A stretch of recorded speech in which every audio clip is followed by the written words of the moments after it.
Well, it's John Black, Super Chemist. This is part 2 to fiat money. Like I said, I'm going to talk about who's got this plan destroying the world. First, you have to know about fiat money. You need to know a little bit, just a tiny bit, about history. Okay, so where are we at with the fiat money? I was saying how the inflation is just a way for them to steal from you, just like taxes. It's just a way for them to steal from you by devaluing your money. Money doesn't actually devalue, but all the products and services around you will go up, which means your money is devalued. Okay, so I want you to think of it like this too. Gold is very expensive, very expensive. Let's say I went around and every single person in the entire world, all 8 billion or whatever it is, I gave you all 200 pounds of gold. Everybody has 200 pounds of gold now. What do you think the price of gold would be worth? You think it'd be like worthless at that point? Because who would need it? I mean, everyone has 200 pounds. Same way with money supply. The more money supply there is, the garbagey it is, the less value it is. And the whole thing is that no matter how much money you have out there, it's going to equal what you have out there in goods and services. You know what I mean? Like I said, if all the money in the money supply can buy that computer, and I double the money supply, that computer is now doubled. If I half the money supply, then that goes down to half. It's like that's what inflation is. Inflation is a tax on a citizen when they print up money. The money supply is inverse to its buying power. So the more, like I said, the more the money you have, the less value it has. The less money supply, the more value it has. I want you to think of this. In 1913, that was the last time we made a Federal Reserve Bank. Okay, this bank we have right now was made in 1913. A dollar was a dollar, right? Now, in 2007, and keep in mind, this is almost 10 years later, and you know what the inflation has been like. In 2007, that $1 was you needed $21.60, meaning $21.60. It went down in value from, you know what I mean, to one. You need $21.60 today when you only needed a dollar in 1913, and you could buy the same crap. Imagine that was in 2007. Today it's probably like 30, 50 bucks, that dollar, went up to 30. But think about this, 96, and this is only going up to 2007, so 96% devaluation since the Federal Reserve was created 94 years ago. 96% devaluation, 94 years. That's like a percent a year. It's like it's gonna be worthless soon. Well, it's worthless now almost. Money, people, not money. No, not real money that isn't fiat. I should have wrote down. Fiat money is debt. Okay, it's debt. Money, the money supply and the national debt, they correlate on a graph. People think that, when CO goes up, the temperature goes up, and when it goes down, it goes down. And because they picked a little tiny, 600 million years they could have picked, but they picked 800,000 years so that everything correlates. But it doesn't correlate. But this does. Meaning, this is my, let's say this finger right here, this top finger was the, what was I talking about now? Something correlating. The national debt and money supply. Let's say the top finger is money supply and the bottom one is the debt, national debt. If you had a graph over time, it would just go like this. Wherever the one went, the other one went. They correlate. Like they literally, their lines, wherever the one line goes, the other line goes. Because they're the same thing. The more you print up, the more you're in debt. This is the whole thing about what I'm trying to get at right here. This isn't even the rest of the story. There's still more of the story. Uh, let's say we wanted to get out of debt, okay, right now. We would have to take every dollar that's in existence and give it to the Federal Reserve Bank. And that, you would think, would pay off our bill, right? Because there's no more money left if we gave them back all their money, right? But that's only the principal. That's only the principal. If they give you $1, you owe them $1.50 back, or $1.10, $1, whatever. They want interest. Yeah, it's not possible in a fiat system to ever pay, to pay off all your bills. You can never be out of debt. Never. It's not possible because there's not enough money. And if you give them all back the money, and let's say you owe 50 trillion or 50 billion in interest. Well, now they have to print up $50 billion, right, and give it to us. And then we give it back, but then we got charged interest on that too. You can't get out of the cycle.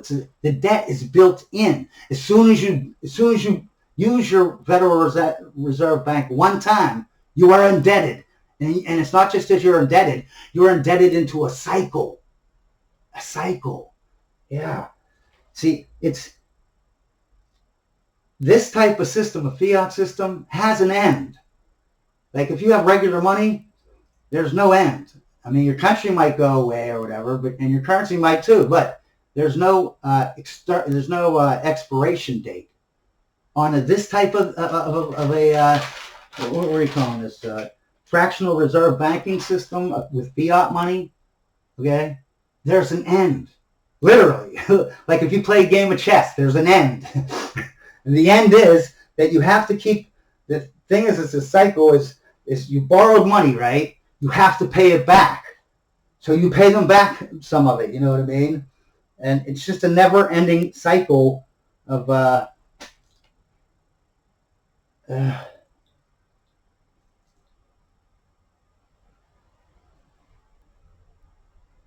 you pay them back. Now there's not enough money in the thing, right? So inflation goes up. So you print more money up. I'm really whatever. I can't think today, because I actually know this and I can't figure it out now.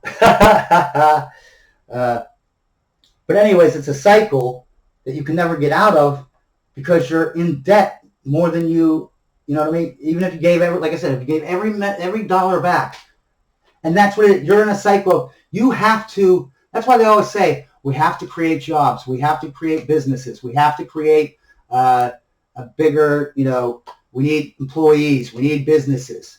Well, we don't need businesses. No, we don't need shit, okay? The Federal Reserve Bank, they're the ones who need it. See, that's how you curb inflation, okay? If you grow your GDP is your national money that you make every year, how much cash profit or whatever from your businesses,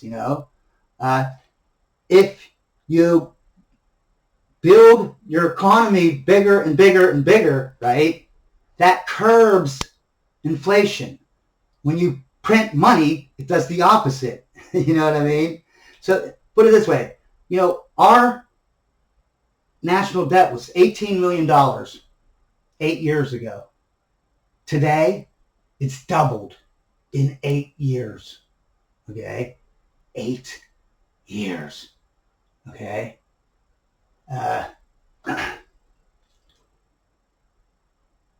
240 years, we got it up to like 16 or 18 trillion. Okay? And then Biden and Trump evenly put about 7 or 8 trillion on their watch. Okay? Why doesn't anyone care that Trump did it, even though they should? Because he grew the economy. Since he grew the economy, even though he printed up money, it counterbalanced each other, and the inflation remained low at like 1.4%, somewhere around there. And you want it to be at 1%. You don't even want it to be at 0. You want it to be at 1%. So he's doing great that way. The economy was booming, no inflation, but he did raise up. He just put his, you know what I mean?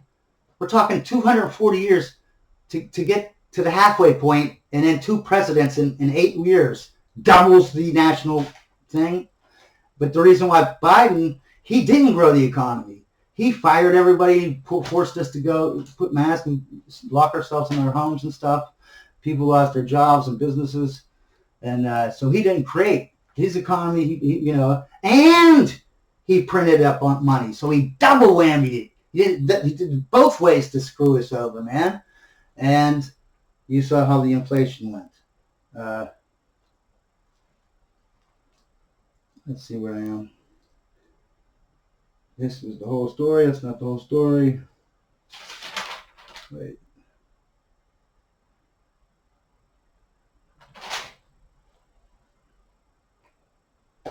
Okay, now the last time, and I want you to understand, before we had these federal banks, reserve banks, everybody in the world knew Federal Reserve banks were evil. You know what I mean? They were gonna just suck the country dry. Usually, they want to start wars because that's like one of the 2 reasons the people start a Federal Reserve Bank. One is mainly because of wars. And what's funny is the people who run the Federal Reserve Bank, they're the ones who start the wars. They're the ones who have the oil companies. They're the ones who have the munitions and arms factories. And they're the ones who have the global construction places like Halliburton or what's that other one? Right down here. Bechtel. That, you know, those, they, you know, here I got a thing right here. I just wrote down. What is that? This was after the Iraq War. This is back when, Bush was whatever president. This is from the CBS, Wall Street Journal, and the Washington Post. They published the contract after the Iraq War. Halliburton and Bechtel, the only 2 companies, you know, that go in and help after we destroy their country. $2 billion contract. Plus they got like hundreds of billions of dollars on other little contracts too, to build back what they just destroyed. Okay. Halliburton is an oil firm, once headed by Vice President Dick Cheney. Bechtech, executives there is like Secretary of State George Shultz, Defense Secretary Casper Weinberg, and these are just a couple. I didn't look past this, but if you look into these companies, it's just a revolving door of politicians, and they're all the same related politicians too. No, it's the same way with BlackRock. It's just that they become politicians, they go into BlackRock, then they come back, become politicians, go back into BlackRock. It's just a big revolving door of corruption. But yeah, they want. That's why they want Federal Reserve. You got a war. That's the best way to get a Federal Reserve Bank, or to change your monetary system. That's why they want a World War III. If you like last World War II, everyone changed their monetary system. To be like them. You know what I mean? So let's see where I'm at here. Okay, so the last time we were debt-free was 1835 after Andrew Jackson shut down the Federal Reserve Bank. And everyone knew. You know, Ben Franklin, Jefferson, all the people that we know from signing independence and the war, George Washington, even celebrities like Mark Twain and that kind of thing. Everyone on the planet knew and said that if you have a Federal Reserve Bank, it's evil. It's a stupid system because you can never get out of it. It's a debt perpetuating system. You know what I mean? You can never get out of it. It's just like a mafia type thing, man. So 1913, we brought. Okay, might take one more video here.